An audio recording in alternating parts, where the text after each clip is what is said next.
In the event, you saw Canadian Second World War vets being celebrated as liberators in the Netherlands. You surely noticed a few things. The reverence for these men, yes. Thank you very much. The crowds, absolutely. But did you notice those alongside the old soldiers? Paul Clark with 99-year-old Ernie Wiles. Kent Griffiths, always next to George Morash, who's 102. The younger men vets themselves on another mission now. Battle buddies. It's a part of my routine, and I just love to see him, and he loves to see me, and we go out and do things together. So you're kind of his person now? Yes, I'm his person, and he's my person. Kent and George are both Calgary Highlanders, one who saw action and horrific losses in Normandy and the Netherlands, one who served in Afghanistan. While working for the Legion, Kent first met George and his wife Fern 5 years ago. And then, when Fern died, Kent realized something about George. There was a big void. He doesn't have any children, he doesn't have any living brothers or sisters, so I thought I would help fill that void and go over and visit him. What can I say? I love Kent. Yeah.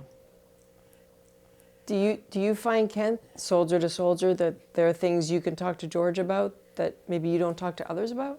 Absolutely. I'm his confidant, he's my confidant. We've gone through similar things. I certainly wasn't in a war like George and didn't have to watch my buddies die in front of me. So he's a tough man, but the memories, they come back. And every now and then we'll have a little cry together, and that's not a bad thing at all.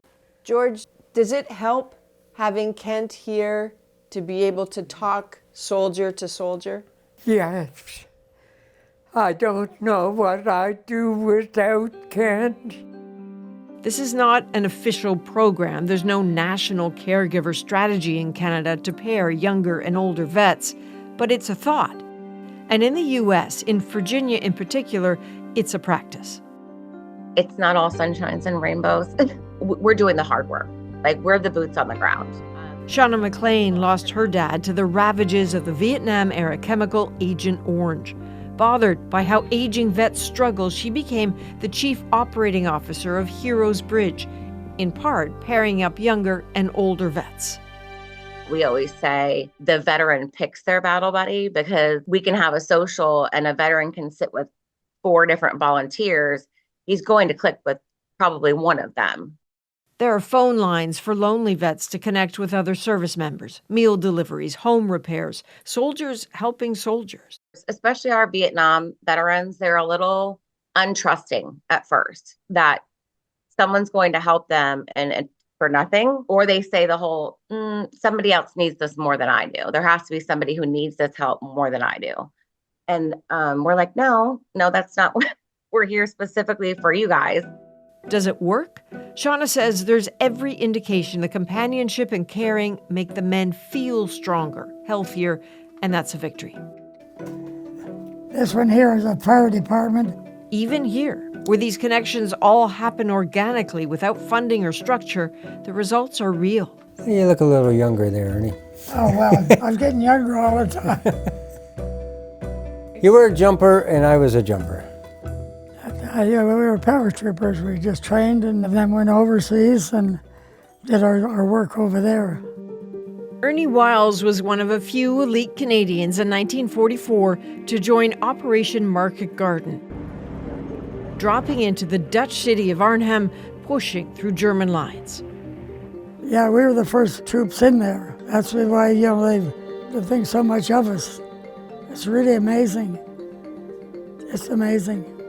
It was brutal and not the end of it. He went on to fight in Belgium too, and to live a whole big, adventurous life. At 99, he still lives alone in the Kawarthas in Ontario. Another British paratrooper here. Yeah. And he's got the maroon-colored tie on. And he met Paul when the younger vets spotted Ernie in the maroon beret of parachutists. They started talking and just kept at it. And when the realization hit that Ernie needed a caregiver to accompany him for this year's trip to the Netherlands for the 80th anniversary of liberation, it was just a natural choice that Paul join him. He looked after me pretty good, kept me out of trouble. I was always roaming around somewhere, you know, with a walker. And he was like that too. If I turned my back for a second, he was gone. I was just very, very happy just to see him mingling with the people and how they appreciated him so much. He deserves it.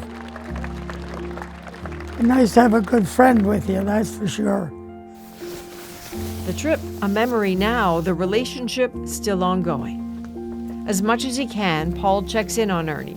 Not an obligation, an honor. It's not too cold, is it? Yeah. A friendship, and in an ideal world, a trend. And we got to go in the parade. The people would reach out and they would want to touch your hand. That was a great event. To chat with Kent Griffiths now is to get the feeling he'd love that too. This is a calling. This is my duty in life right now, is to be his friend and to make sure that he's feeling valued as a veteran, because he's a hero. He's one of those people who fought for all of the things that I enjoy right now. And look at that big smile here. Someone was either telling you a joke or you were really happy to be there. Remembrance is an act. It demands that we do something. So does love. And this is both.